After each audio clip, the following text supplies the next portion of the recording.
Good evening. Welcome to the August 28th regular City Commission meeting. I ask that everybody either turn off their cell phone or silence them. We'll stand for the Pledge of Allegiance and then have a moment of silent meditation.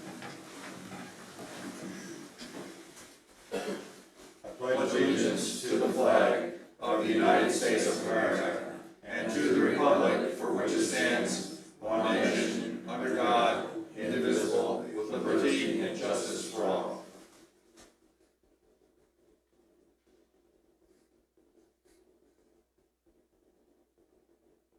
Thank you.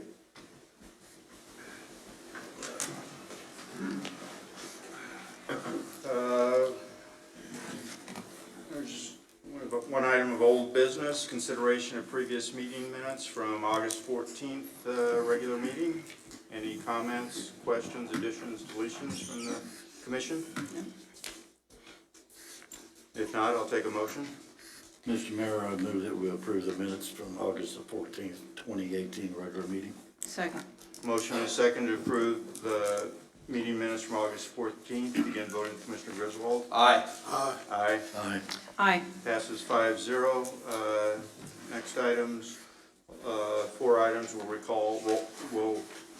require roll call votes, and I'll call the roll when it's necessary. First item and second consideration, Charter Ordinance number 60 on the transient guest tax.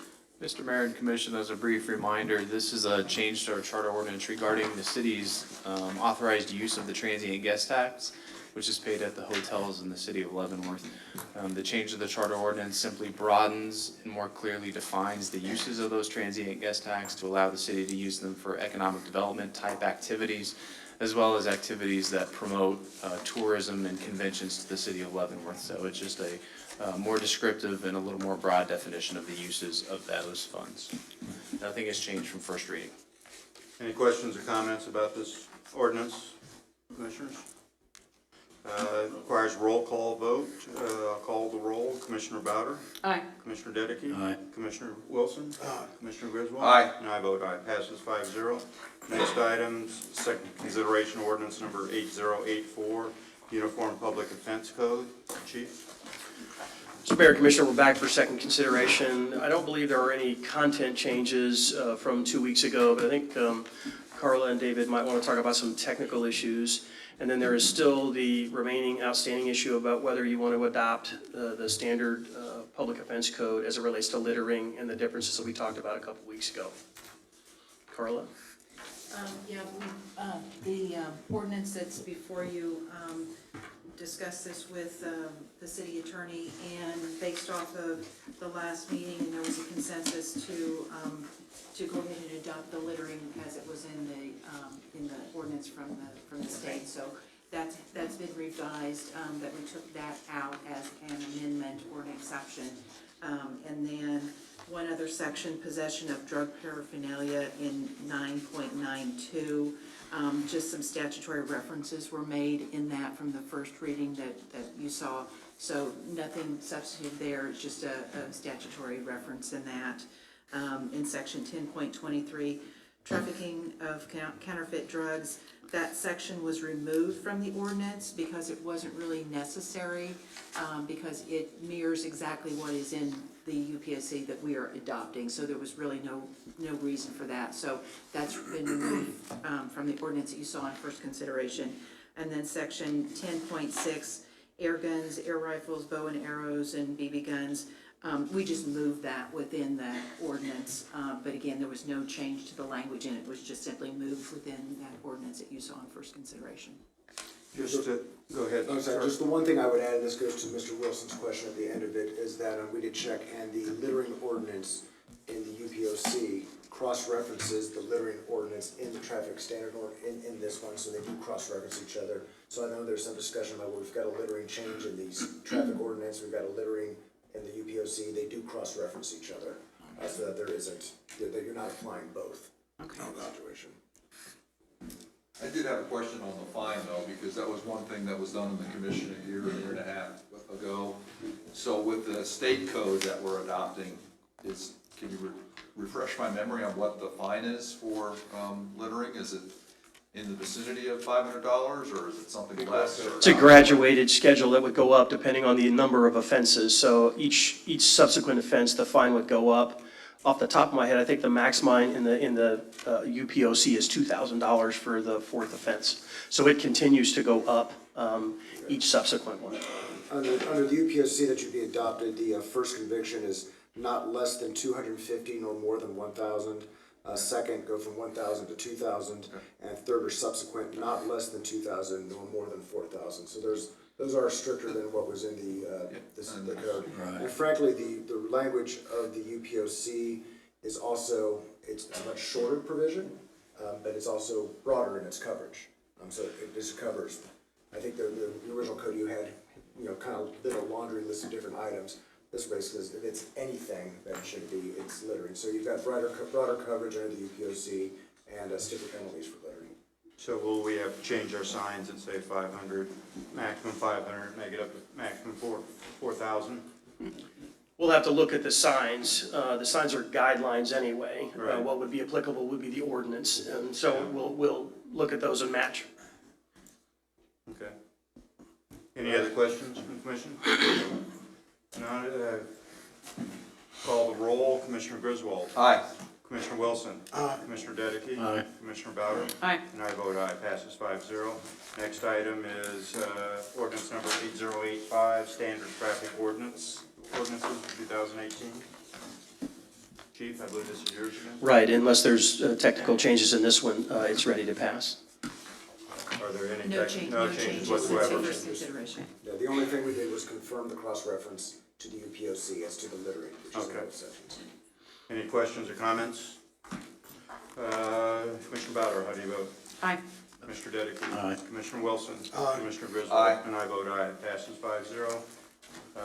Next item, second consideration ordinance 8086, intersection traffic control device master index.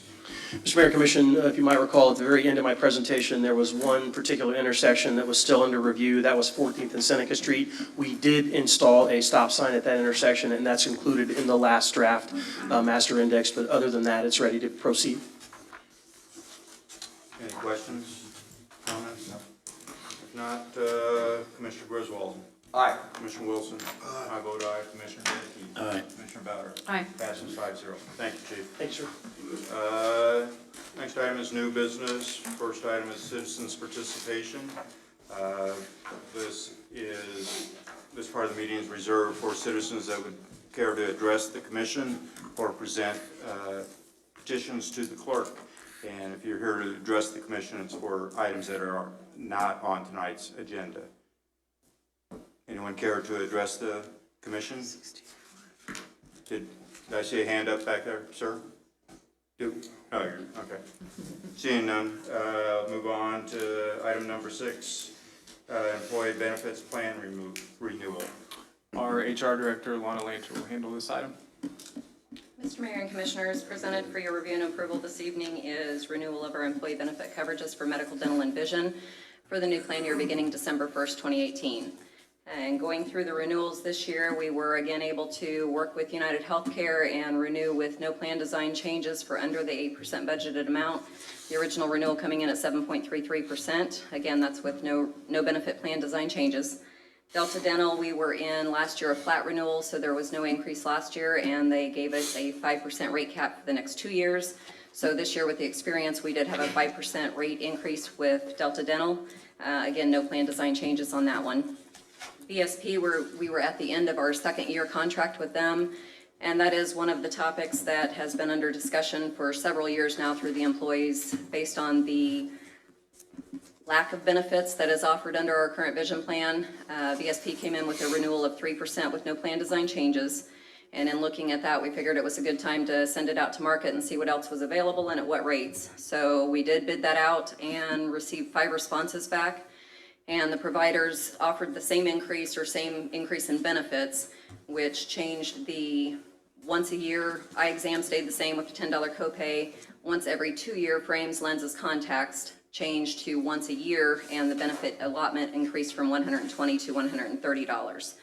Of those, VSP came in with the highest renewal rate, and United Healthcare actually bid for the vision plan as well, coming in with the lowest rate, which provided for the increased benefits with an 8% decrease in the current premiums. In addition to that, United Healthcare also provided a 0.5% reduction in the medical increase by having 2 books of business with them if we renewed through the vision plan with them as well. Employee Council did meet and went back with their respective groups and got feedback, and unanimous consent from all of the employees was as well to look at switching to United Healthcare. We did lose 1 local provider in the network, but added 2 more to that network as well. So by doing the renewal with UHC for the vision, it also reduces the renewal through medical from 7.33% to 6.83%. So presented for renewal is the change for vision coverage from VSP to UHC and maintaining medical and dental coverage with our current providers of UHC and Delta Dental. Sounds good. And our broker, Mike Riley, is also here this evening if there are any questions for either of us. Any questions for Ms. Lantner or Mr. Riley? No. I just have a question, just a brief overview of kind of the number of employees that participate and then their kind of overall satisfaction with their health benefits. Could you give us your assessment of that? Sure. As I said, we've had United Healthcare for going on, I believe, since 2005. So that the medical has always been very positive. Claim satisfaction is fairly high. There's always going to be some issues, but those are resolved fairly quickly through United Healthcare. Delta has always been a very positive response with the services they provide and the coverage level they provide. We currently have 252 benefit eligible employees, and of those eligible, we have 211 that elect medical benefits. The Employee Council, like I said, when we do the benefit renewal each year, we discuss the renewal, and they have always been very supportive of maintaining that relationship with United Healthcare on the medical coverage. Thank you. Yes. Any other questions? No, sounds good to me. Anything else, Ms. Lantner? Mr. Riley, do you have anything to say? I'll take a motion. I move that we approve the employee benefit plan renewal as presented. Second. Motion and second to approve the employee benefit plan. Begin voting, Commissioner Griswold. Aye. Aye. Aye. Aye. Passes 5-0, thank you. Next item is consider bids for fire station number 1 HVAC upgrade with Chief Burchill. Welcome, sir. Thank you, Mr. Mayor, Commissioners. Tonight before you is some bids that we've received on the control system at Station 1. Fire Station 1 over on 20th Street opened in 2001, so it's around 17 years old.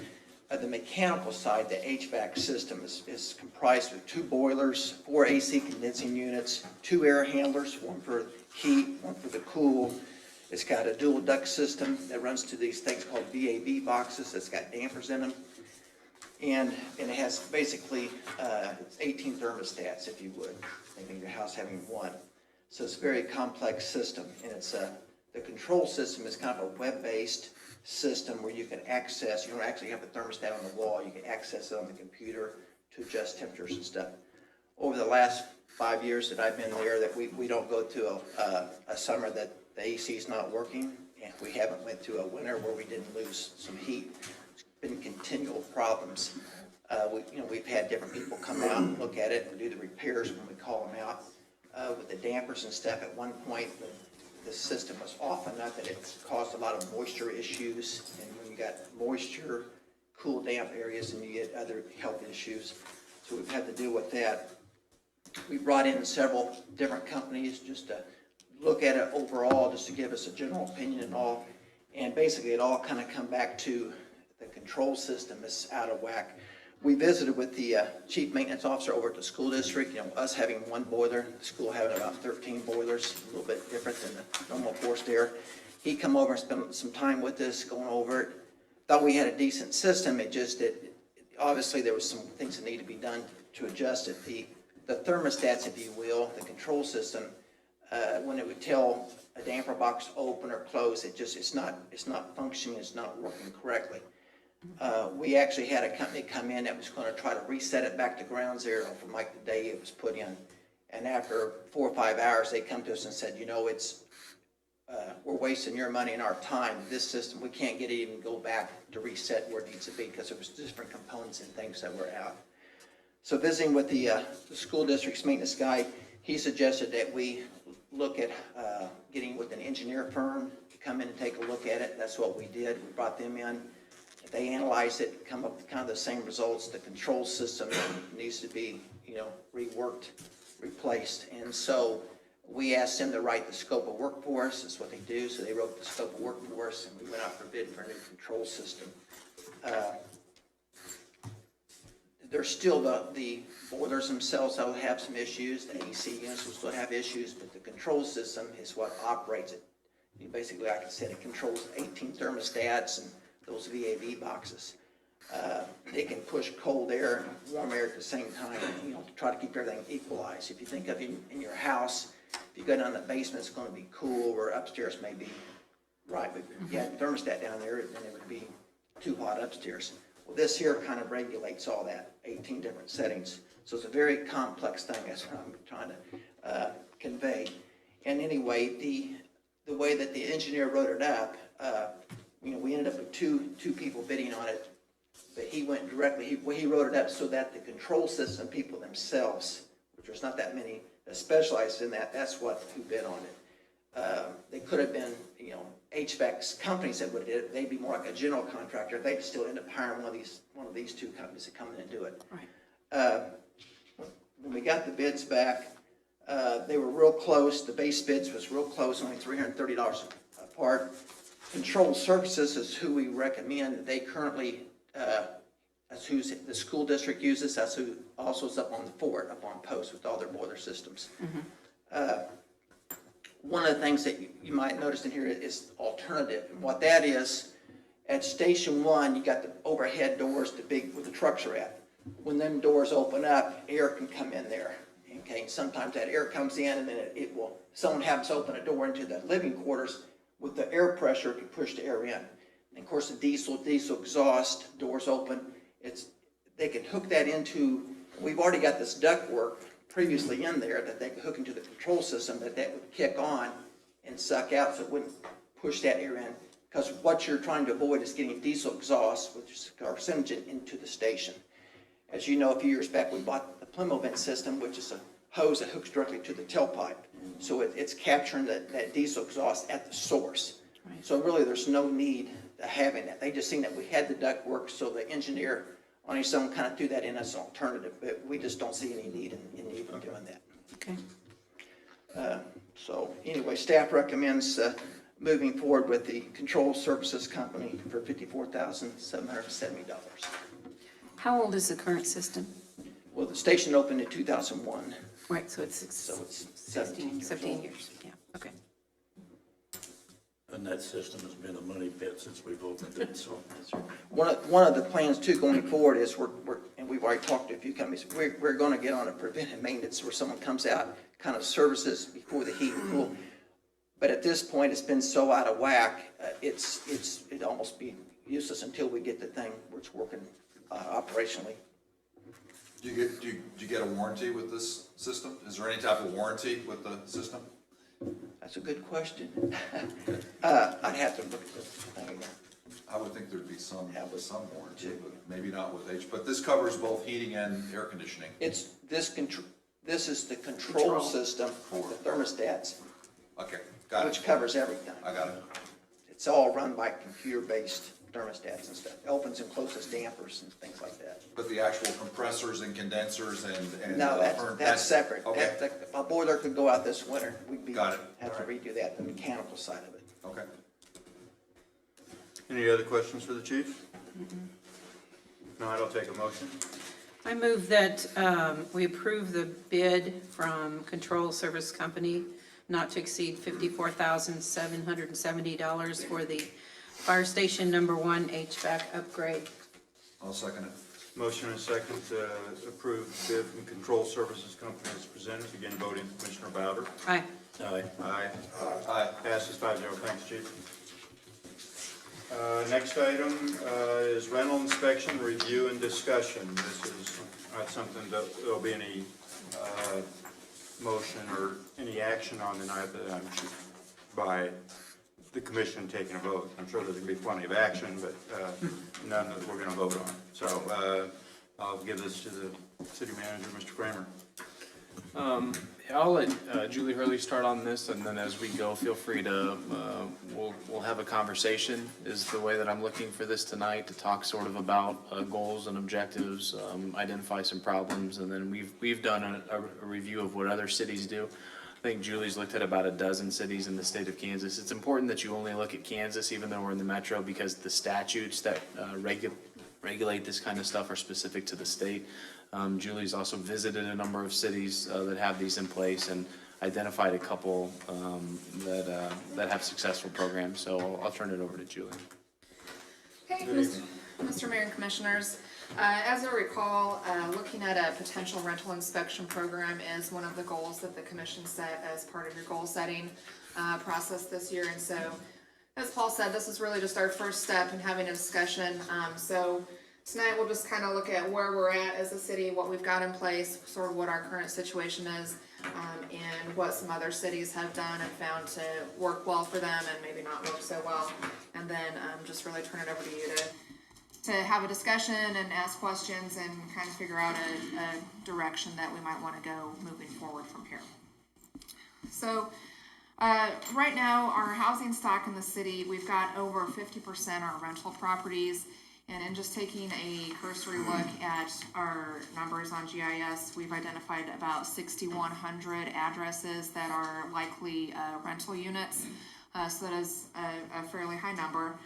Staff is frequently contacted by tenants with various complaints and reports of substandard living conditions and different life safety issues. Right now, the city doesn't have a mechanism in place for us to go in and inspect those and enforce those types of issues. So we've contracted with Welcome Central, and they manage our tenant-landlord issues. So if we're contacted by a tenant or a landlord having an issue with their rental property, we refer them over to Welcome Central, and they just try to act as that mediation point to try to get a resolution for those tenants and landlords. We do have a rental registration ordinance that was put in place in 2009. And there's a copy of that in your packet. Basically, that is just a one-time registration that property owners are supposed to undertake with the city. It doesn't include any sort of inspection or ongoing annual update to a registration. It's just the one-time registration. Exterior inspection of residential units, both rental and owner-occupied, is undertaken by just our standard code enforcement activities. And in the report that you get every month, we do break down percentages of rental versus owner-occupied units. So as Paul said, a number of other cities in Kansas do have rental inspection programs of some form or another. We found 13 that have those. The majority of them focus really on life safety issues that they're taking a look at. In 2016, the state did enact a statute that prohibits cities from conducting periodic required interior inspections. So that did affect the structure of a lot of those programs, and cities are currently working to figure out how they can move forward with that. The statute does specifically allow for a lawful occupant to request an interior inspection by a city. So if a tenant has an issue, they can still call that city up that has the program and request that city staff come out and do an inspection and go off whatever checklist or procedure that they would have. So for the purposes of examples, we did look at all 13 programs, did talk to all the cities, kind of looked at some consistencies across the programs. The two that staff found to be most applicable were Merriam and Hutchinson.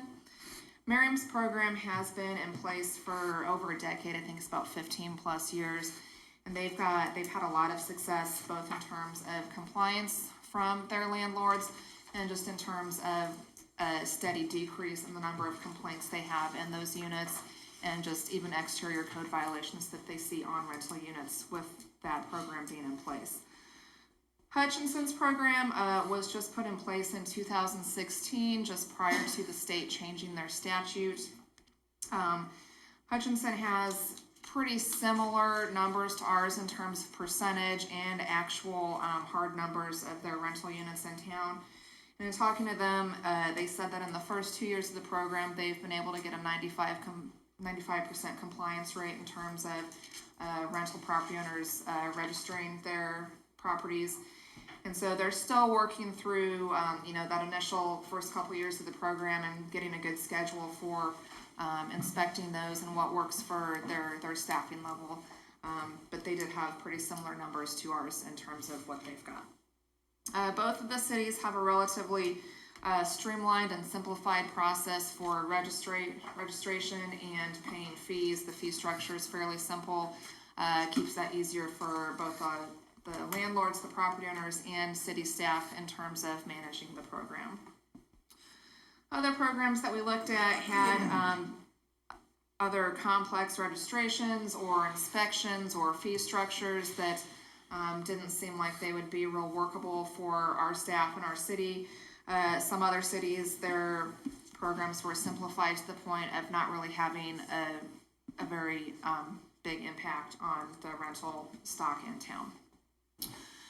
One common thread between all the programs that was key to all of their success was an annual registration component.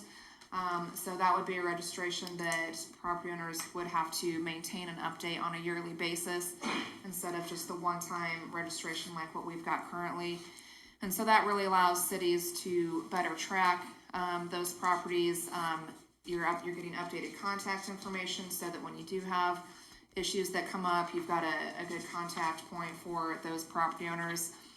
Just today, you all received an email about a tree on a problem tree on a rental property, and we can get address information for property owners from the county, but we don't have a phone number. And so on something like that, where it's maybe an emergent situation that we could just call and say, hey, this needs to be taken care of, what can we do to get this fixed?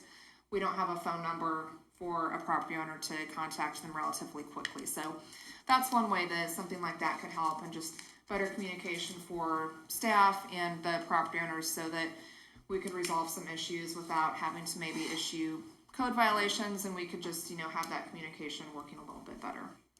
So that's sort of the brief overview. Again, we just really wanted tonight to give you all a chance to discuss, get a better feel for what direction you might want to be going. I know we've got some property owners in the audience, so hear from them and their thoughts, and just get some direction for staff moving forward. Just a really quick question, just to make sure I understand. At the present time, if I'm a renter and I feel that something's grossly wrong, grossly negligent in my place that I'm renting, I can still call the city and ask them to come in now, can I not, or not? Or is that? The way we've got our contract set up with Welcome Central is that if someone contacts us first, we send them over to Welcome Central to try to work through that complaint. They try to mediate between that tenant and that landlord. If a resolution can't be reached, then Welcome Central contacts us, and we do send out a code enforcement officer and a building inspector to come in and take a look at what the issue might be. The tenant has to invite them? Yes, the tenant has to invite city staff to come in. Can the landlord block the city staff if a tenant is occupying? Whose castle is it at that time? Is it the tenant's or is it the landlord? It's the tenant. Based on state statute, it's the lawful occupant who has the ability to invite staff to come in. So I know that owners are always notified when we're coming out, and we do actually prefer them to be on site so that everybody can, be on the same page and have the same discussion. That is helpful in trying to resolve the issues. How many times a year or in the last period of time, whatever period of time that might be, have you had that you've referred tenants to mediation with the landlord, with Sister Vicky, and how often does that occur? Staff gets calls several times a week that we send over, and I know that Welcome Central gets more calls than what we even get in. A lot of them just go straight over to them, because we do try to get that word out that they're really your first point of contact for if you have a tenant-landlord issue. So we do keep those numbers, so moving forward, if this comes to another meeting for discussion, I'll certainly have those numbers and how many we've had, each month over the last year or so. And in your opinion, just from what you remember, those that have gone to mediation, has the problem been corrected or not? It's mediation, not arbitration, am I correct? Right, correct. It depends on what the issue is. Welcome Central has been pretty successful in being able to work with landlords and getting them to resolve issues. A lot of the complaints that we hear are bug infestations, mold ishes, those types of things. Moles or mold? Mold. Yeah, sorry. Okay. Mold. Yeah, we haven't had any mole. Yeah, complaints, but yeah. I'd call you, I got that. Yeah, so that's probably the bulk of what I would say we hear about. But I would say that most of the time, Welcome Central is pretty successful in trying to mediate that, and they're pretty up to date on the Kansas laws regarding tenant landlord issues. Well, if that's the case, why are we even looking at this? Yeah, that's Well, we're looking at it because of the appearance and the image, one reason, the appearance and the image of the city. that's what code enforcement's for, that doesn't Right. require this. Well, I'm just saying that this could complement code enforcement, and I think we should just listen to the citizens and talk about it. I'm just asking, okay, I'm just asking. And I one thing I know, because I ran this program for a little bit, is we used to contract with Catholic Charities, and then they said, we don't have much money. Where the funding comes from the mediation comes from the Community Development Block Grant, so it's a small portion of our third-party agency funding. And so when they left, I think Welcome Central and Sister Vicky sort of felt that nobody else stepped up to run the program, so she has, and in the last couple of years, they have indicated a desire to get out of the tenant landlord mediation business. The amount that we pay them is $5,000 a year. Does that sound right? $5,000 or $6,000 a year, and it's a lot more work than that. So, going forward, we may want to solidify that but I just wanted to mention that. Sister Vicky is truly a saint. And I've also spoke with Sister Vicky, and she's definitely in favor of a rental property inspection program because there's several complaints. I don't know how effective the program is, but during the campaign, I've heard several of citizens complain about the issues that they have going on inside of their homes. I spoke with Sister Vicky, and she said there's definitely a need for a program. So. Okay, so are you done, Ms. Hurley? I'm sorry, Yep, we Nope, interrupted. any questions I can answer? So in theory, there are programs throughout the state, and we're kind of looking at the state of Kansas for what Mr. Kramer said. You want to stay within the state statutes. From one that could be as, crazy is not the word, but one is as intense that every rental property have to be inspected before it could be rented. In theory, that is the extreme case. And if we have 6,000, call it 6,000 addresses in town, and if we hired 10 employees to do it, 200 work days a year, 220 work days a year, 20 days off, they're gonna have to do 3 or 4 inspections a day per person to do that, and then they couldn't do anything else, which is probably an impossibility. I know one of the things you're looking at is maybe adding 1 staff person, and for them to inspect 6,100 properties in a timely fashion is, once again, that's impossible. Right. That'd be approximately 30 properties per day. And then thinking of a landlord, if I've got a property and Mr. Dedekey's renting it from me, he moves out on May 31st, Mr. Wilson says, I want that on June 1st. But if we then tell the landlords you can't rent it until we come in and look at it, that landlord's gonna say, well, get in here in the next 10 minutes because I got a fish on the line here. But if we tell the landlord and Commissioner Wilson, well, you can't come in there for, it'll be 2.5, 3 weeks before we can get in there. Commissioner Wilson said, I gotta find a place to live, and he's gonna go someplace else. So it would be stopping commerce somehow that way. But I've heard some of the same complaints you've heard, same as you, Commissioner Griswold. Are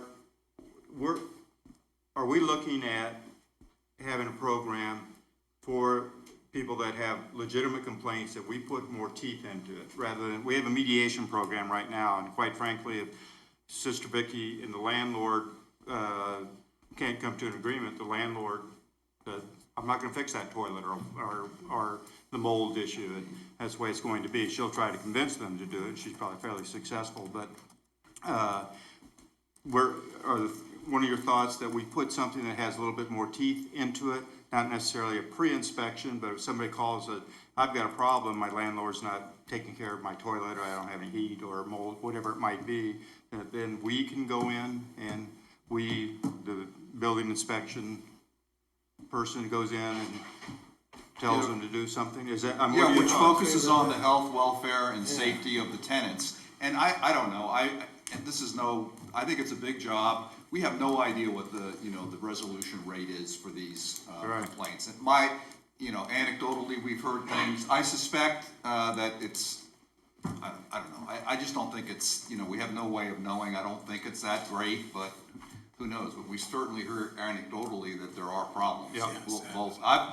Mainly what I've heard, and not recently, but during, a year ago, was mold, and that's one of the things that you were talking about. But yes, that would be one of the objectives of this particular program, the health, welfare, and safety of the tenants, and being responsive to those complaints, and then fairly mediating them. Having a professional organization to go ahead and do that. What are your thoughts, Commissioner Wilson? It's not to put a burden on the good landlords, and we appreciate everybody who's been providing great services for the tenants, but there are some landlords who just don't care.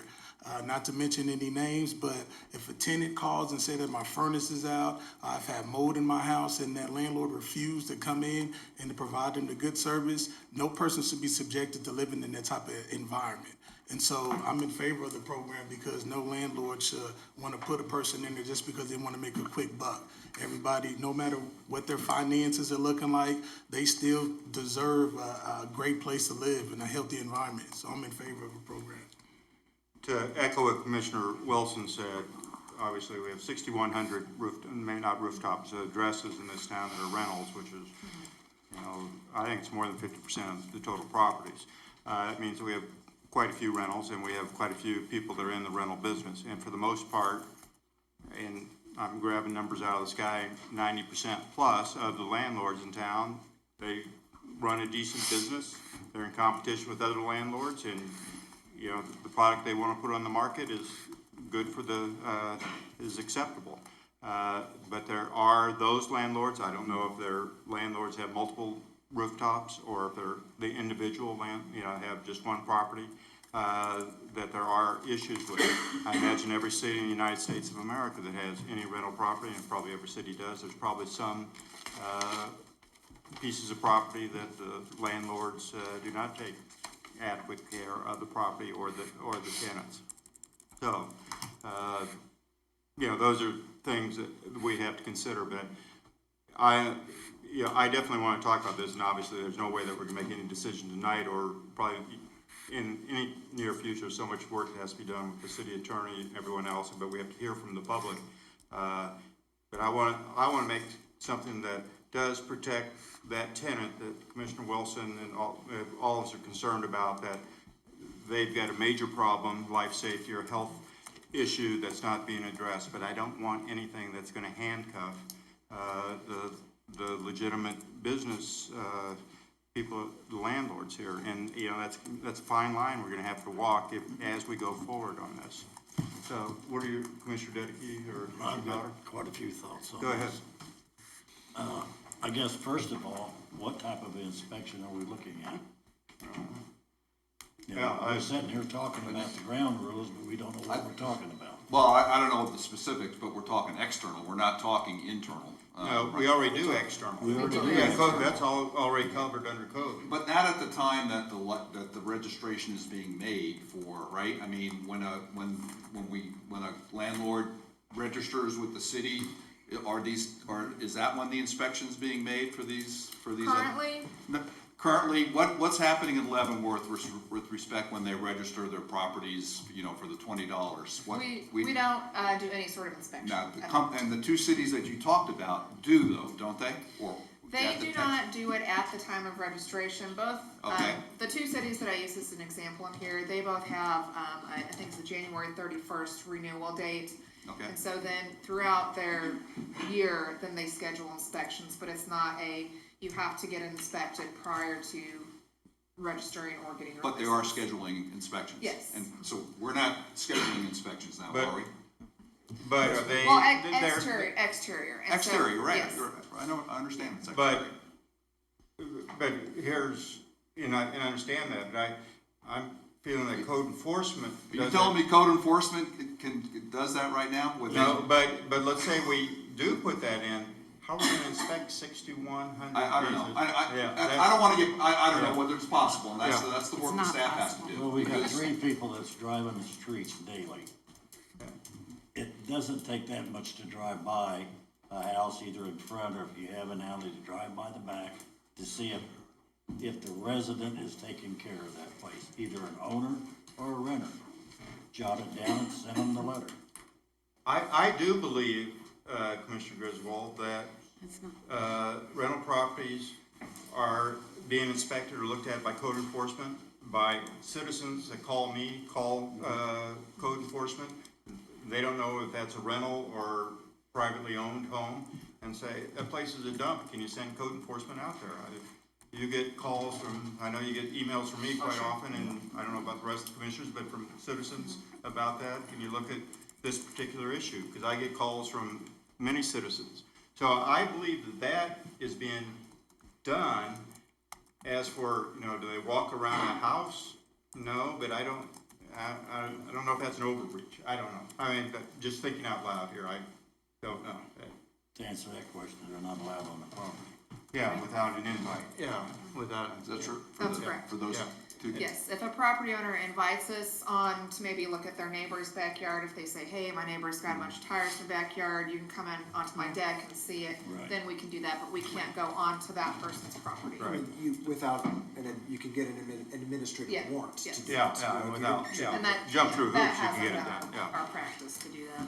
Go ahead, Commissioner Dickey, Well, that was one of my questions, are we gonna tell them what color paint to paint, or if the hardwood, if the trim needs to have new varnish, or if the floor is, dirty, are we gonna tell them to get a new rug or get somebody to clean it? These are all valuable questions. Major issues like the furnace, mold. That's my idea. If I would support this, and right now it's very questionable, I've got a list of 6 things that I think that we should inspect, no fees involved. That the house must be securable, means it's got a good front door and a back door, and the windows locked. The sanitary sewer must carry flow and be in full operation condition. It must have hot and cold running water. No mold in the house. Windows must be operational, and they must have a legal operating furnace or heater. Those are the only things I would look at. Because there's What all was your this last one, furnace? furnace. And I would support that. There's always 2 sides to a story. We're always picking on the landlords, and I'd say 90% we've got darn good landlords in this town. There's 10% that's questionable, in my opinion. But just this weekend, I was telling Mike McDonald about it before we started, here in the 700 block of Seneca. I don't know if anybody's seen it. There was a stack of stuff that was taken out of this little shotgun house. There's 3 of them over there. Probably by the landlord, because the tenant has left them probably with 2 or 3 months rent due. There's nothing to hold him there. He's moved out and he'll do it to another landlord. So we got this stack of clothes that's sitting on the street, which is an eyesore. And it's not trash day because it's Saturday and Sunday, so what do we got? We got people in pickup trucks parked illegally, lined up, going through all this stuff to see what they can take and use. And it's probably diminished the pile by 2/3. Right. But, we face that all over town. And you really can't blame the landlord, because a lot of them work another job, and it's the only time that they can do it, is on a weekend or nights. But we start throwing a bunch of fees on our landlords, inspection fees, registration fees. We just put a water fee on well, the stormwater fee on them. We haven't yet, but we're Well, looking at it. it will be. That's everything that goes into their cost of doing business. They've got to make a profit, and they've got a percentage that their goal is set for, depending if it's a new one or an old home. But you start putting a bunch of this interior fix-up on them, and these fees on them, it's just gonna raise the price of the rental. Who's paying the rent? People that can't afford it. So what's that do? The landlord is not gonna suffer the loss, he's gonna pass it on, which any business would do that. You get a couple has can't find a home for $500, now it's $575. They can't afford the other $75. So we're going another 2 or 3 people walking the streets like we've got now, which that population is increasing. I don't care what anybody says. We're getting them in from Wyandotte and Douglas and Johnson and Kansas City and every place else. Anyway, that's sort of in a nutshell where I'm at. If we would go with something, that's the 6 things that I would support. Commissioner Bowder?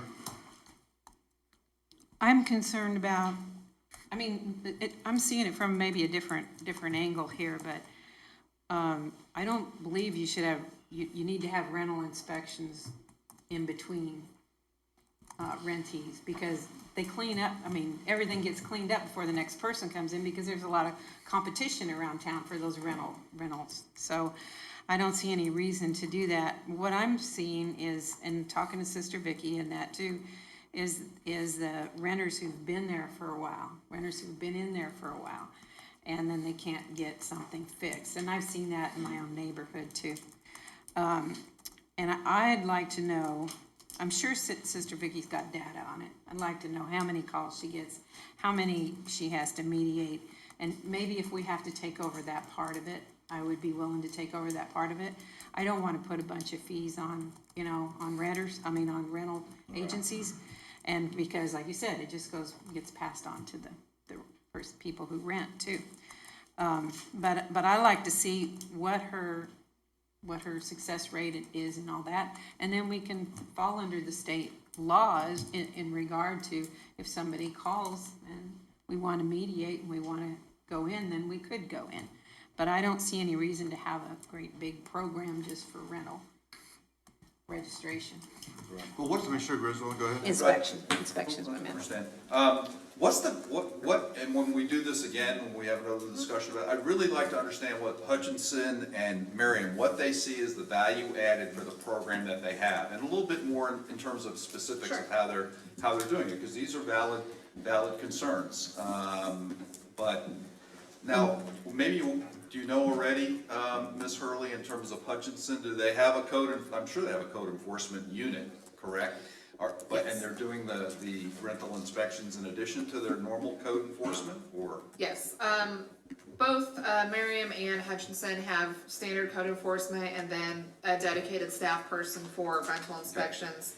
Code enforcement staff is pretty worked, their caseload's pretty maxed out with what we do already, like in any other city. And they see some value added in that, and that's where I would really like, because that's a course of action. The other course of action is just, what we talked about in terms of just focusing on the complaints of tenants in terms of health, welfare, and safety. That's another course of action, and so I think this is a good discussion. And I just think we need Merriam only has 350 rental units, so I don't even know how, you could even talk, that's apples and oranges you're talking about. Yeah, I don't know, I mean. Well, both 350 is these, if we look at these sheets, they don't inspect the product before it can go on the market. Right. The only time they do inspections is when they're requested from the tenant, that they're calling and say, I want you to come in and look at it, I've got a problem.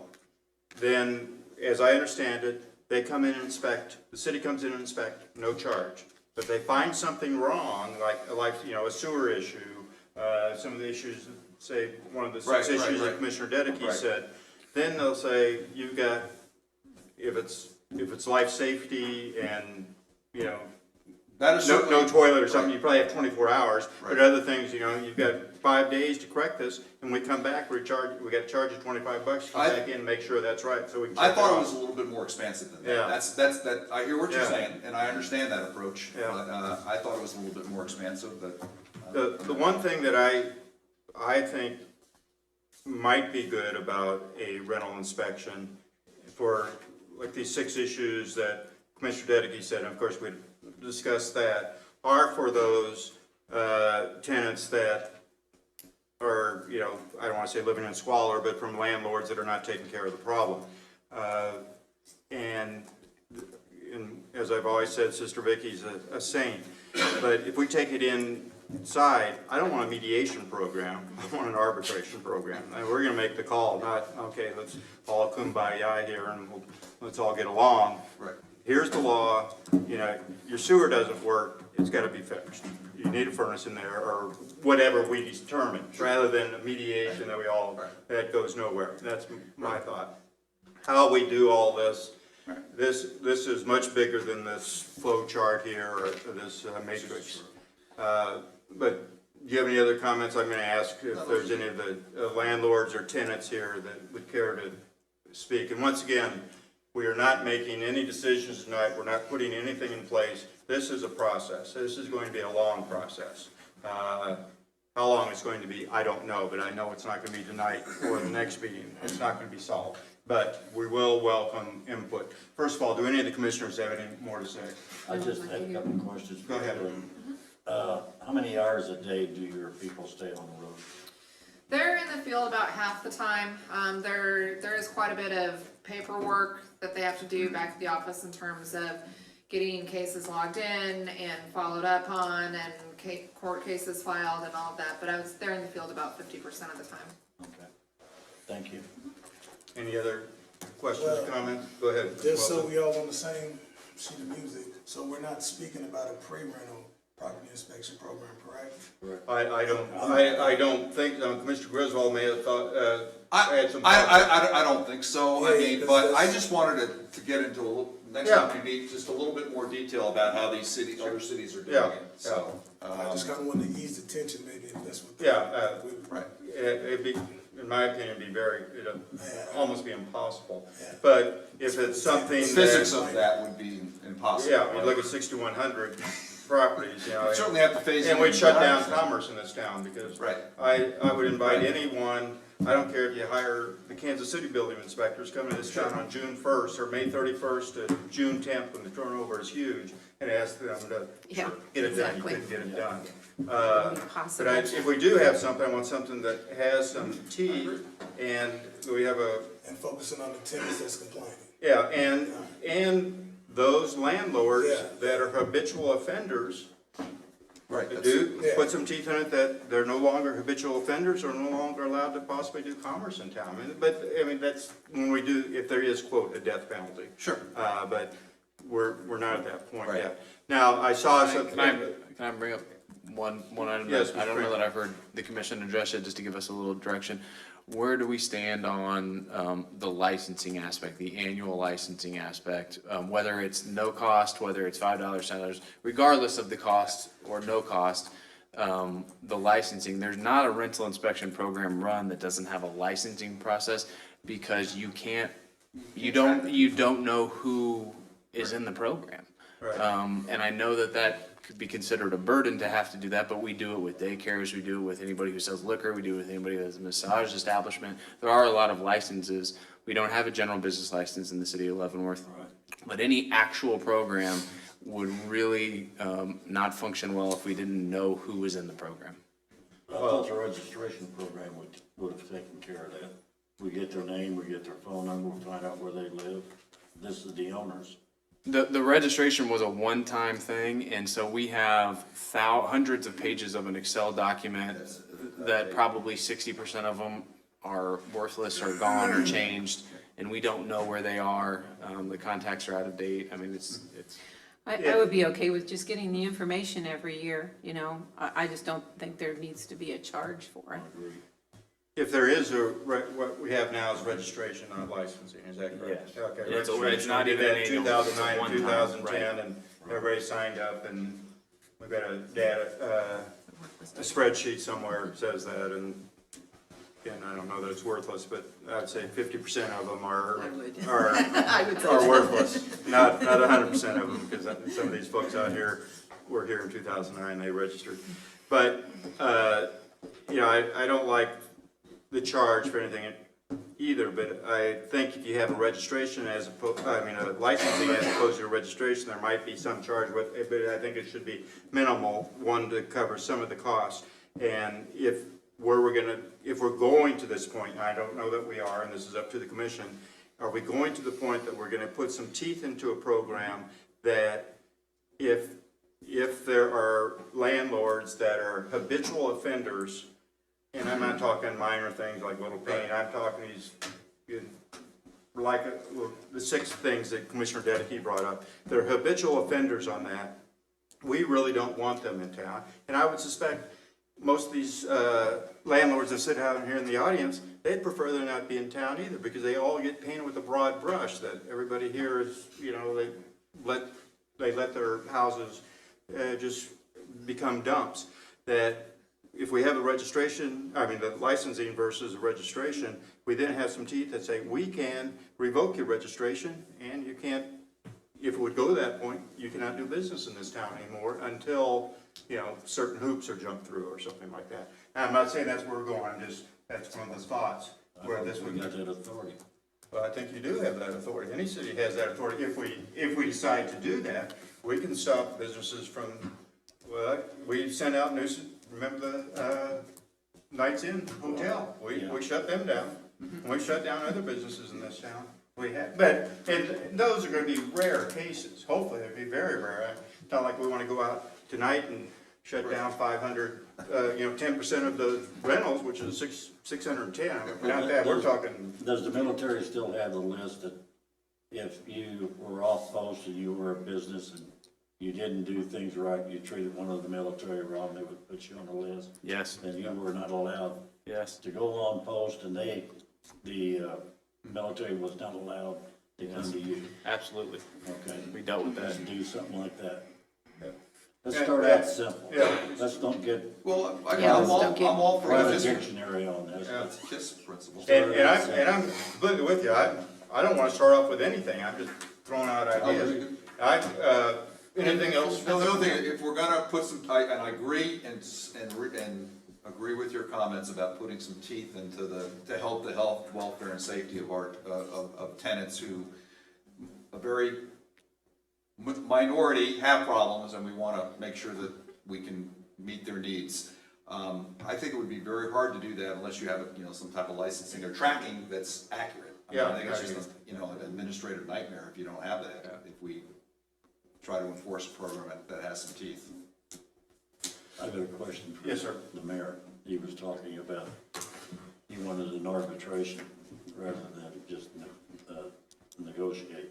If you've got a party and it's just all hypothetical, the guy either mad, drunk, whatever it was, and he kicks in the front door's run. Okay, then he complains, my front door won't lock. So you get the landlord in, you get him in, and you talk to him about it, and you find out, no, he's the one that damaged it. This is arbitration. You gonna have any power where he has to pay that landlord for the damage? Or is the landlord gonna have to suffer that?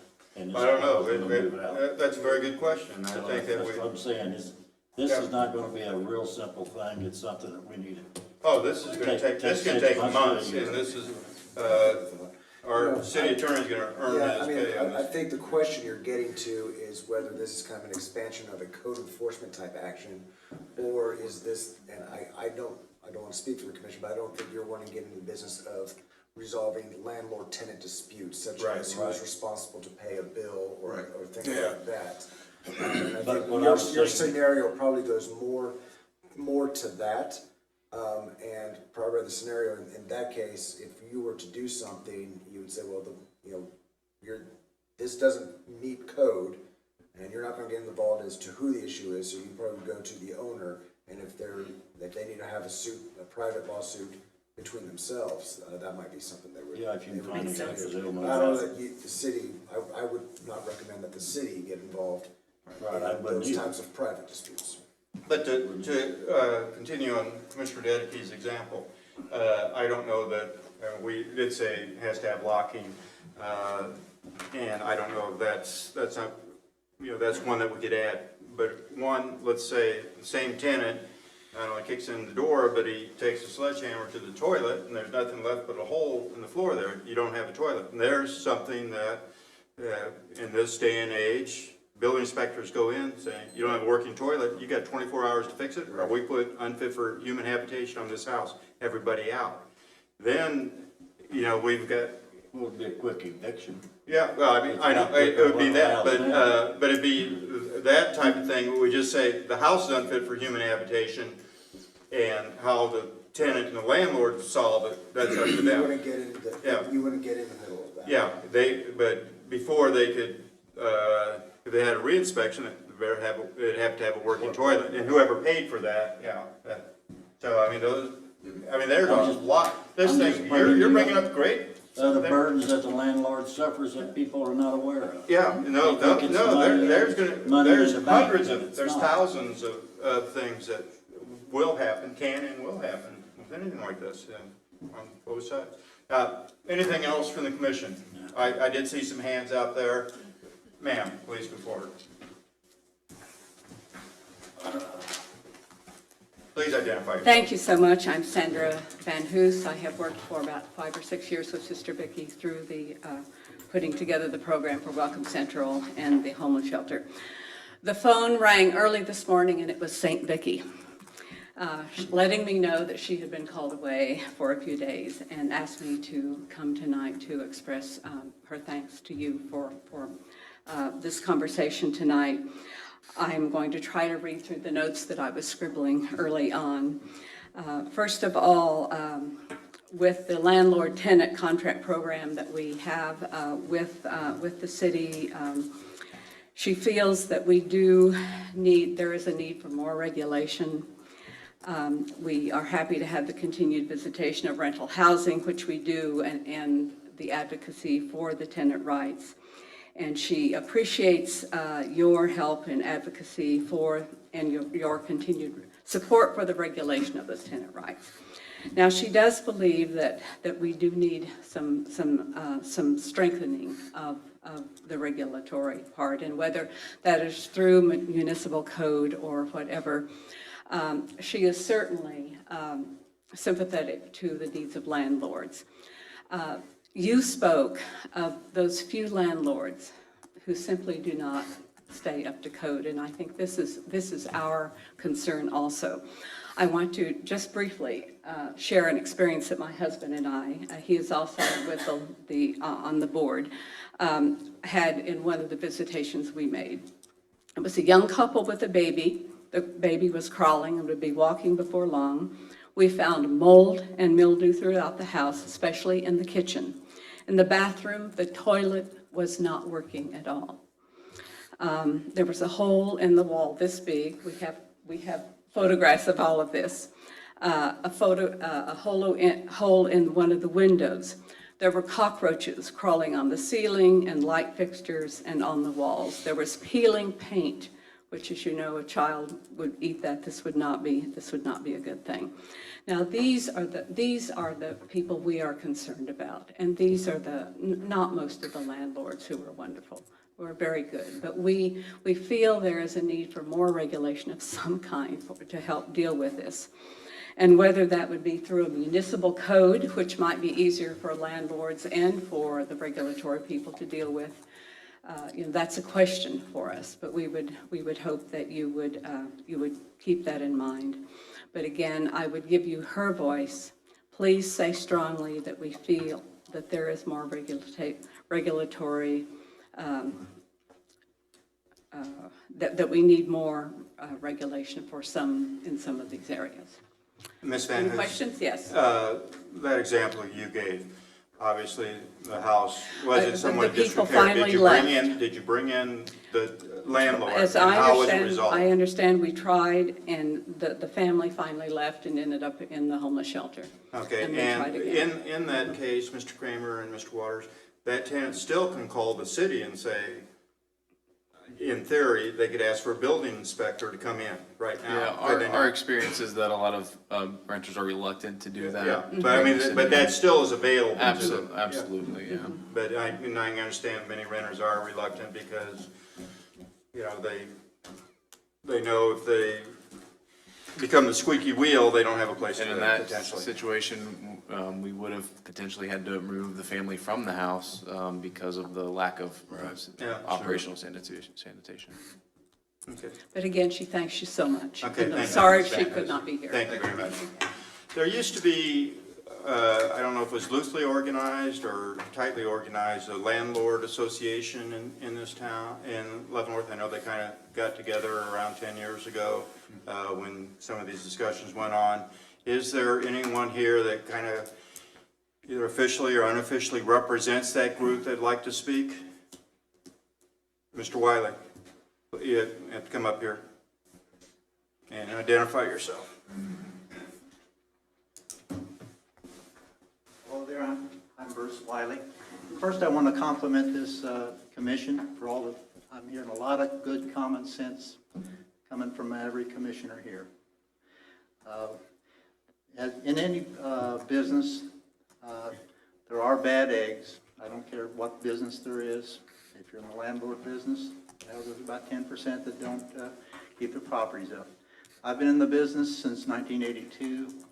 And the reason I'm still in the business is because I deliver a good product. If I don't deliver a good product, a good renter will go down the street and rent from somebody else. So it's sheer competition. It's a sense of pride in the business that you run, as any business. If you don't run it right, you'll be out of business. If your standards, you keep lowering your standards in your business, you won't survive. And that maybe there are landlords that don't plow their money, their rent money back into their property, they pocket it or whatever. And if they don't plow money back into their property, they're not gonna have good renters. So I'm all for punishing any landlords that are not delivering good product in this city, because there are tenants that they deserve a good place to live. And so I'm all for you guys trying to find a sensible solution to this that doesn't draw in the many small landlords and large landlords that do a good job every day. And so that's what I've got to say. Thank you. Thank you, Mr. Riley. Thank you. Yes, sir. Mr.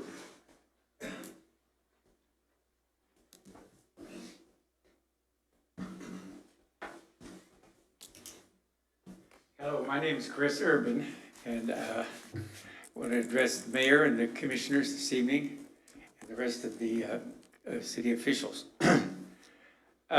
I was very instrumental in helping get the Landlords Association going in 2009. It seems like it was only 2 or 3 years ago, but I'm sure it's been longer than that, as you guys have said.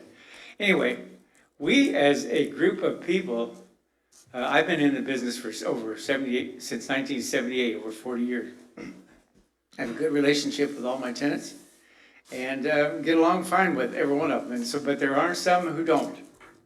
And we understand that, and it's been a handicap to all of us as good landlords. It's been a very difficult problem for us. I would like to work with the commission. I would like to see the Landlords Association work with you all and see if we can't come to something that would be good for all of us and would work for all of us. And we are very willing to do that. Sherry Brown was unable to be here tonight, but she is the president of this Landlords Association. So it does still exist? It does still exist, kind of. Okay. Kind of. So it does quasi-landlords? Kind of does. It's still involved, and there's still a group of us that are very concerned with the fact that it should exist, but we don't have regular meetings anymore because it's difficult to do. But anyway, I would like very much to work with each and every one of you all when we can and get together and try and hammer out something that really works. Because I think we can work together on it and make it work. Does that sound sensible? Sounds like a great idea, yeah. Thank you very much. I agree with Mr. Urban and Mr. Wiley. You know, these are good landlords that are here, and they want to put a good product out there, and they don't like it that there are people out there that aren't putting a good product. You painted with the same brush that you got a problem. And as we go forward with this, I think we absolutely have to engage the landlord association into working with us to come up as we hammer through this. And once again, there's no way that we're going to decide anything tonight. I mean, this is far too complex. Thank you. Mr. Shehorn, or did you want to speak? Okay, after Mr. Shehorn. I couldn't pass it. Please identify yourself, Mr. Shehorn. Hi, I'm Wayne Sheehan. I own GW Properties. Okay. And I started in 1980. And the main reason I started my properties was I was in CGSC in 72.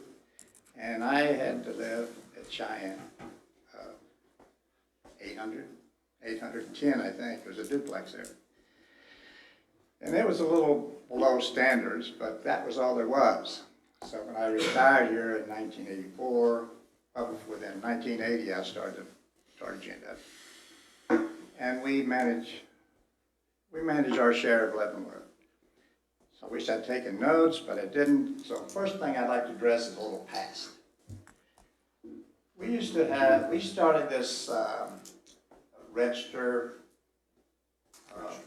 give our names and all that, about 9-10 years ago. The reason why we did that, two reasons. The city wanted more money, I think, and the other reason we wanted it is because when the police or the fire had a problem, they didn't know who to contact and they would proceed to kick in the door. I don't mean for the program, they would actually kick it in, which cost us a lot of money. So we decided, the commissioners decided to have us register our properties. Now, I would say 85% of my properties in those days did not belong to me. I was only the manager. Most of them were military. Most of them were anywhere from wherever, Germany, Italy, wherever. They didn't know who it belonged to, so it started out, it was going to cost me the first year over $18,000 to register my properties. Not my properties, I call them my properties because I manage them. Well, that was unheard of because it was a pretty good price on the initial registration. It wasn't $25, it was more than that. But when you get 600 or 700 properties, the landlords were going to have to pay for that. Well, it was all broken down, and finally, we registered them at no cost. That did not work. Even nowadays, my owners get a message, a phone call, Afghanistan or wherever, and we have had them come from Afghanistan. Then they would call us, say, what's going on? We got a tree down in our backyard.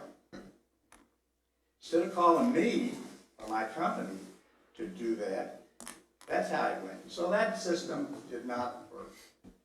I'm not too sure. I don't like the licensing of a property. Call it whatever you want, but I don't know what you're going to do with it.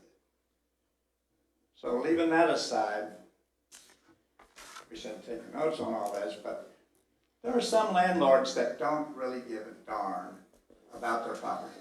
And I tell you how they make money. As far as I'm concerned, they should just, well, we'll go there.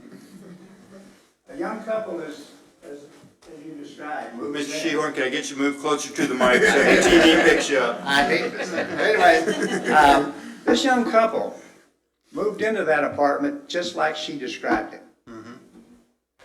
First of all, they didn't have much money. They probably went to social services or someone and got the deposit. And that's what the owner's looking for, that deposit.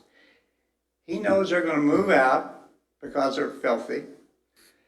He's got the $200 deposit, and that's what he lives on. How you're going to fix that problem, I don't know, but I wish you would.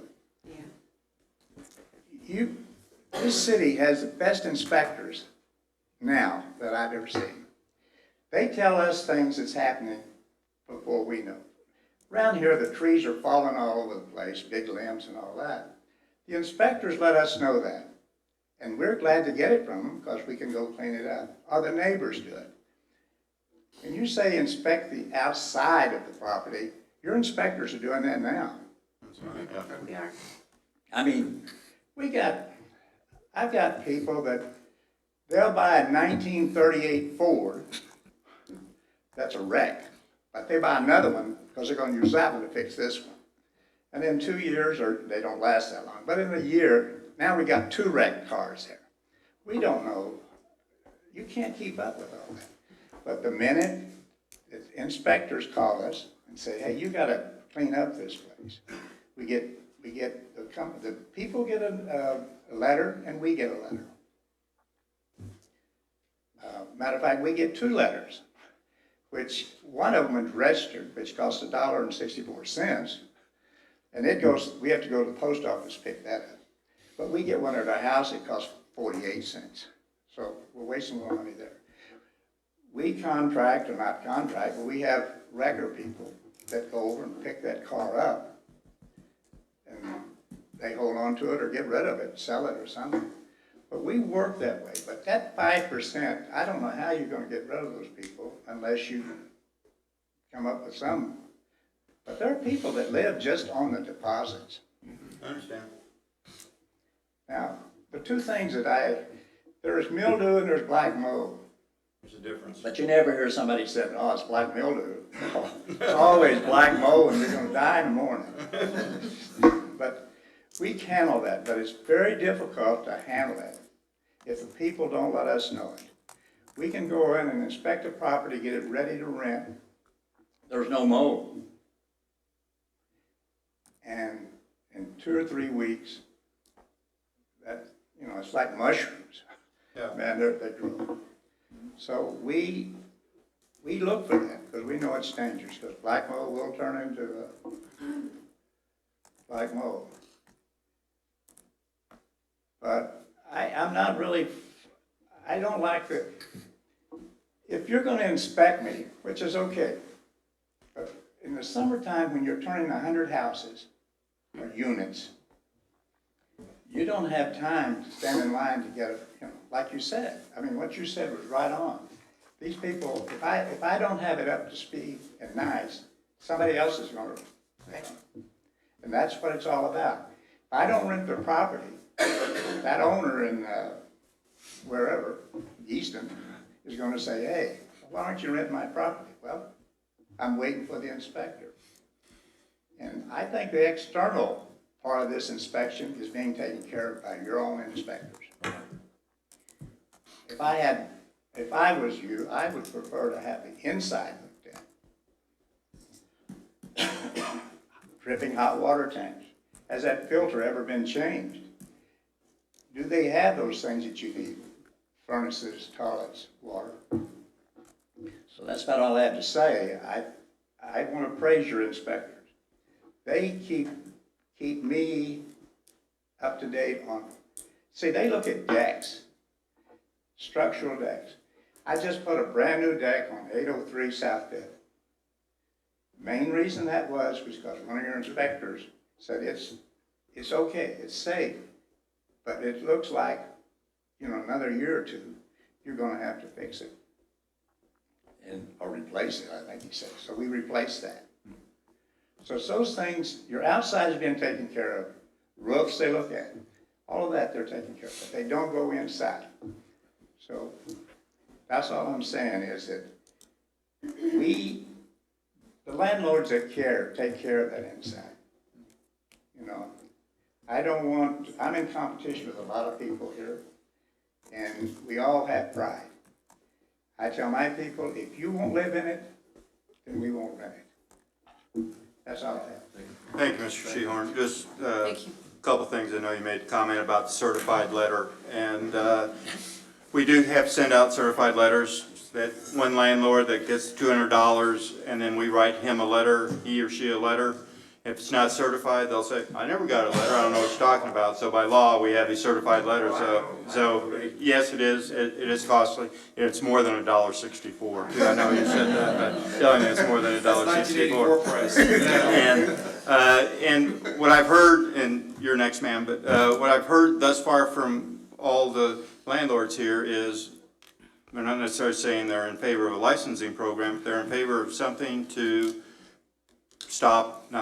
but put some teeth into a program on those 5% of the landlords, whatever they might be, that do not keep up their properties. That gives everyone a bad name. And maybe licensing is the way we do that, I don't know. And then I know Mr. Shehorn talked about inspecting on the inside. I just feel that we'd have to hire 30, 40, 50 inspectors in the month of May and June. And I don't know that we'd even keep up with them at that time. 6,100, we had to inspect each one. I think if we do inspect, I want to do it on an ad hoc basis as required when we get called in when there's an issue. I'd hate to put it on a program because it would be a heck of a bureaucracy in my opinion, but we're not there yet. We'll work. Ma'am.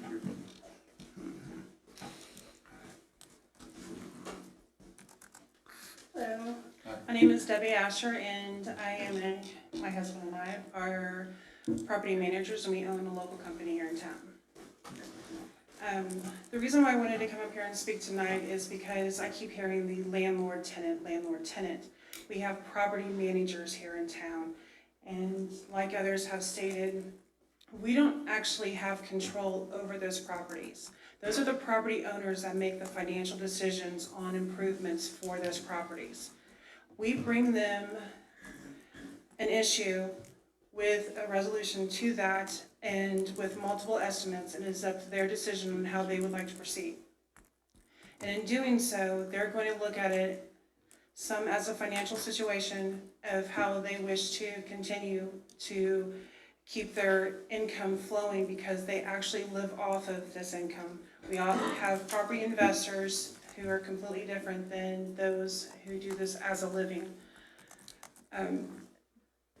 Those few individuals don't always have the proper time frame in order to fix something. But as a property manager, we do have the right to let those tenants out of a lease if we cannot bring it up within a certain time frame. We are very compassionate as far as our tenants are concerned when it comes to that. We do not hold them to a lease agreement if it is substandard conditions. And with that, there are many occasions when I myself have called code enforcement, which have to give them props once again. Both Lee and Kathy, they do an excellent job. I have called in my tenants because I fell from sending out notices after notices to them to get them to comply. We have the city ordinance listed in our lease agreement. We also have the registry form for the property owners that is in our contract. So they have to register when they sign our contract agreement. I would like to see not just the registry form, which should continue, but what we're failing to see is that when what was stated earlier, the property owner is the one who's being contacted. Half of those property owners that we do business with are overseas or out of state. The tenants are the ones who are getting that information because they are the occupant. The property manager is the one who's being left out of the loop. I have contacted code enforcement and tried to work with them. I have gone down to the registry office. I have given them a list of every property that we manage. And in fact, I need to go down and update it again. I have over 300 properties that I manage here in town. And in doing so, I'm finding a discrepancy between the city and the county. The information that is provided to your code enforcement in the database that you have leaves the property managers out. The ones who could actually step up, get the contact information, save the man hours for your code enforcement. There's a giant loophole that needs to be corrected. I would definitely like to be part of the landlord association.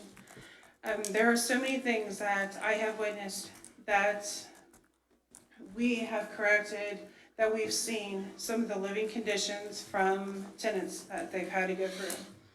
I will be honest with you, we actually have one property right now that is in substandard living conditions. Unfortunately, the person who's living there is begging us to stay because there's nowhere, anywhere within Leavenworth that she's gonna be able to find another place to rent for $350 a month. I would say that's right. These are people who live off of Social Security and their income does not exceed $750 a month. So as we improve these properties, we are increasing that homeless population. So at the same time that we do these programs, we need to come up with another program for these types of residents. I'm seeing a higher volume of people that no longer have HUD housing offered to them because of the amount of income that they have coming in and what is being helped. They also have multiple families that are starting to live together in small places. So to add on to your list of things that need to be looked at is the number of occupants within a property and the damage that it does to that property. Unfortunately, by law, we cannot do that. We've gone down that road before, and we can't define what a family is or anything like that. There've been some Supreme Court rulings on that. I understand, Yes. but, you know, the landlord possibly can take that up with the tenant, but I know we as a governing body are forbidden from doing so because there's some Supreme Court rulings on definitions of families or occupants in houses and things like that. Now, I know in HUD, it's different. If they take HUD money or Section 8 money, it's a little bit different, but if I'm speaking a little bit off the cuff here, but Yeah, I wouldn't quite say that absolute, but there are some limitations. yeah, it's not as they, oh, sorry, you can't do that, you get 6. And that is understandable. Just like when it comes to pest control, we also know with the state of Kansas that there are limitations on what we're allowed to do or not allowed to do when it comes to single family versus multifamily units. We also have seen an increase outbreak in bed bugs in this town. And when it comes to single family properties, especially in the Northland, there's nothing that we could do about it because those landlords or property owners are protected because of it being a single family residence.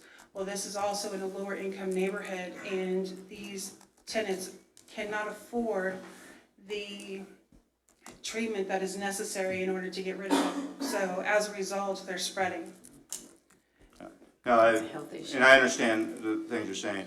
The one point you make, Ms. Asher, that I completely understand is we have the owner listed as John Smith, and he or she is in Afghanistan, which is the property manager.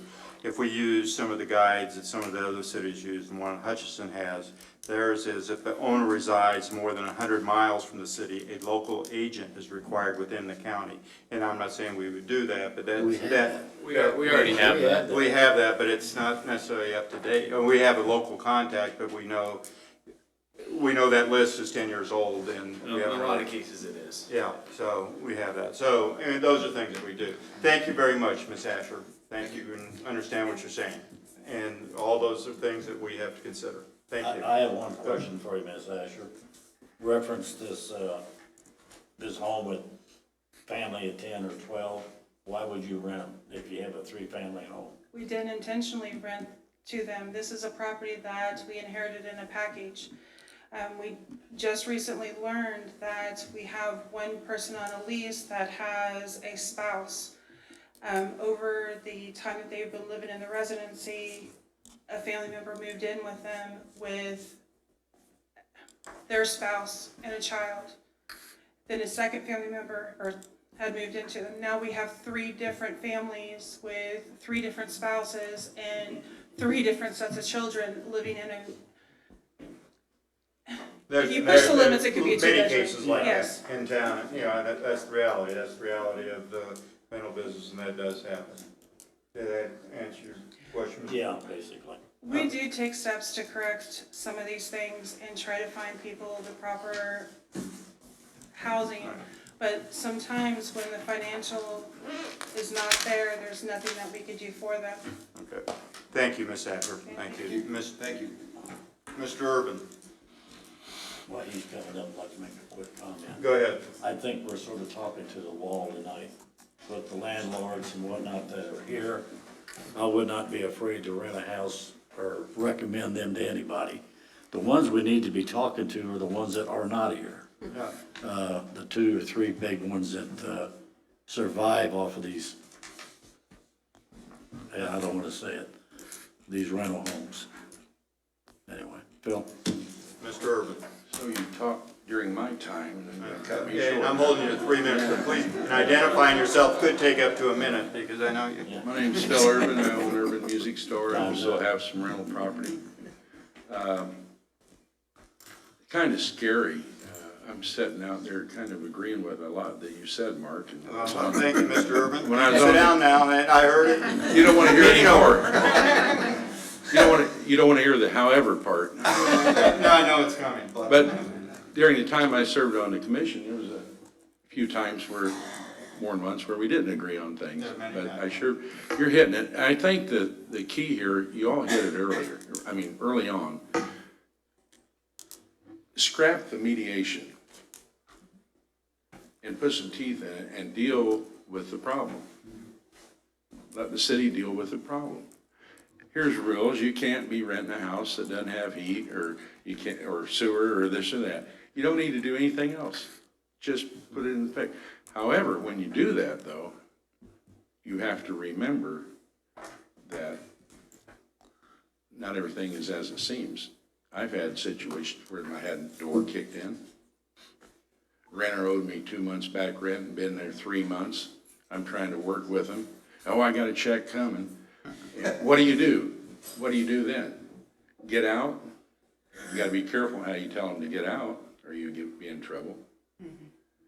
But I sure don't wanna be digging in my pocket, putting another door on when they're not paying the rent in the first place. So the landlords don't have the upside on everything either.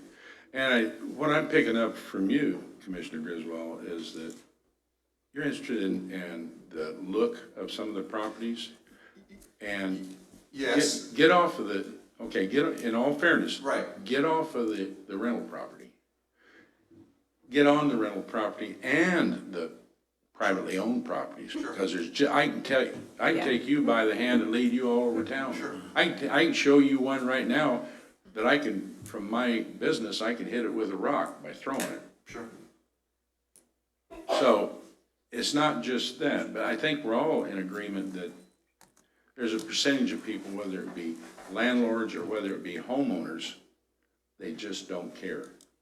And one thing that Mr. Shoehorn, I can see he's gone, but one thing he said, you know, you got somebody that brings in a junk car and they're gonna get it going and they bring in another, and we don't know about those things. Right.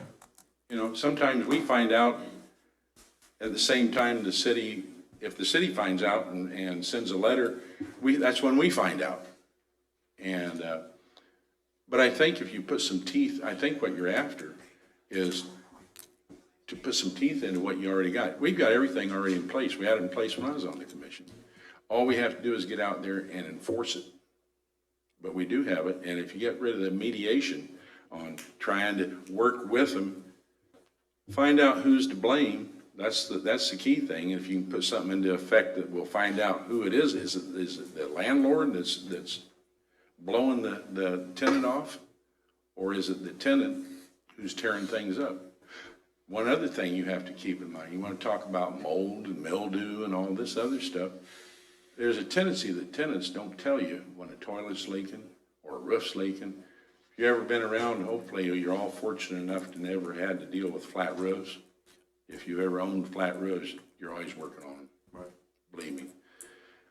But when tenants owe you back rent, a lot of times they don't bother to tell you. They stay away from you. They don't tell you, hey, I've got a roof leaking, can you fix this? Yeah, I can fix it. Hey, how about this rent? When are you gonna get that? They don't wanna hear that. It's kind of like when you're a kid and you go to your mom or dad and you don't rat yourself out so they can chew you out, you know? You kind of stay, if you've done something wrong, you wanna kind of lay low and stay away from them, you know? That's human nature. And that's kind of the way some renters are that are in the rears and are problems. They do not inform you. So then the landlord gets hit on that. Oh, you neglected this, so we gotta be careful there. But I get out of here. I don't wanna get the bell rung. You don't want me to go off.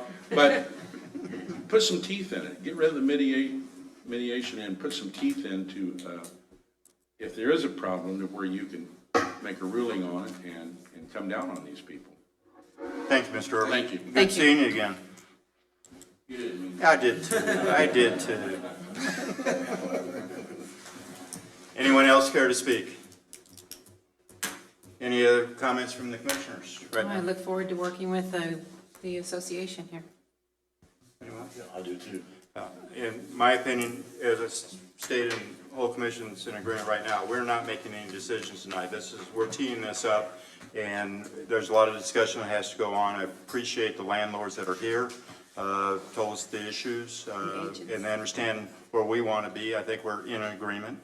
How we get there and when we get there, that'll be the road that we're going down. As we move forward, I'm going to recommend to the commission, be up to the commission, that we do form some type of study group. And I know everyone will be on it, but we've got to somehow concentrate efforts, and we do it in study sessions, however we do it, to make sure that we keep the thing moving. And are we going to solve every problem, every potential problem? No, we're not, but hopefully that we can make a big dent into some of the squalor conditions, if you will, of some of the houses that are not being properly maintained for some of the tenants. Any other questions, any other comments? Great. I think that we've closed that issue. Next item is consent agenda. Okay, I'm gonna make a motion here in about 15 seconds. I looked over the claims, and just two that'll we paid for our audit. I believe that's the audit for 2017, right? For the city budget? I believe so. I believe so. It would have been last year's. Would have to be. It would have to be. Would have to be. But I think we were presented a copy of that a few weeks ago, but I just point that out as something that's done every year by the Leavenworth city government, and done well. And then the other thing is just the purchase of the commercial property at 3rd and Delaware. That was in the list of claims / expenditures. So those are the two that I wanted to bring to the attention of the commissioners and our citizens. I will make a motion now to approve claims for August 4th, 2018 through August 24th, 2018 in the amount of $970,282.37. Net amount for pay, number 17, effective August 17th, 2018 in the amount of $348,692.09. Includes police and fire pension of $11,572.36. Second. Motion and second to accept the consent agenda as presented. Again, voting with Commissioner Bowder. Aye. Aye. Aye. Aye. Passes 5-0. Comments among commissioners? Commissioner Bowder. No, thank you very much. Commissioner Denny. No, I have none. Commissioner Griswold. I saw the podcast that the city manager and the mayor did today. Didn't see it. I I listened was to it. going to say, I where listened did you to see it? I was very impressed. It went 15 minutes, but it seemed like 5 minutes. And I do think that that's a step in the right direction in terms of communicating with our citizens. And I think both of you have a career in broadcasting after deciding. We did talk about the Columbia School of Broadcasting before we started. Commissioner Wilson. No, great discussion. A couple things. One, once again, thank all the landlords for being here. A couple items. Last, I think it was Friday, Commissioner Bowder, City Manager Kramer, Assistant City Manager Tedder, Mr. McDonald, and I toured the Town Place Suites, the new Marriott property up north. I think they're going to have the first tenants, or the first customers, tenants, whatever you may call them, guests, September 16th, I think he said. We probably won't be a grand opening until about October. It gets on the reservation system, but it's looking very well. The Fairfield Inn next to it is a Marriott property. He told us there's 950 Fairfield Inns in the Marriott chain throughout the world. Only one received the diamond rating. Only one Fairfield Inn in the entire world received it. I happen to be that one there. That's based on customer satisfaction, profitability, Get a holistic criteria. yeah, just how many people, the percentage of rooms in solar, it's a great business, so they're looking for it, and this would be another great addition for the people. One other item I have, and I'm gonna pass this out to the commissioners, and I have one for the city manager and the press, if press happens. My wife gave me this today. In Pittsburgh, she got this in her alumni magazine. She went to Pitt State for her undergraduate. In Pittsburgh, Kansas, for those of you that can see this, they, on school crossing, the school crosswalks, they didn't hire the art department from Pitt State, worked with the 4 elementary schools. Pittsburgh has 4 elementary schools, just like Leavenworth does, and they painted their crosswalks and had the kids involved in it. And I'm thinking possibly this is something we work with the school district, with their art department, maybe bring in St. Mary's, and gives the kids some input. The elder art people will come up with the plans, and they have the kids help do it. Obviously, it takes some work, some help from the PD as well as the fire department, and making sure that while they're out there painting them, especially I'm thinking on 20th Street, block some traffic, so, the kids aren't just out there painting. But this is a simple idea, no cost, and I think it is a great idea. So it's something to consider that can be done. And I have no art background, but I I'm know. all for art in my community. Is this paint or is it chalk? No, it's paint, it's permanent. I mean, as permanent as permanent can be, but, it probably lasts for the year, and if there's a thought on that, and somebody can, I'm sure you have contacts, or Mr. Tedder has contacts in Pittsburgh. It just looks like a great idea, and fun for the kids, and does highlight those crosswalks. When people are driving, 20th Street probably has the most complaints about people speeding through the school zone. They'd see this and kind of, tattoo on their brain that this is a school crossing zone. I have nothing else. I'll take a motion to adjourn. So all in favor, say aye. Aye. Aye. We're adjourned. Thank you.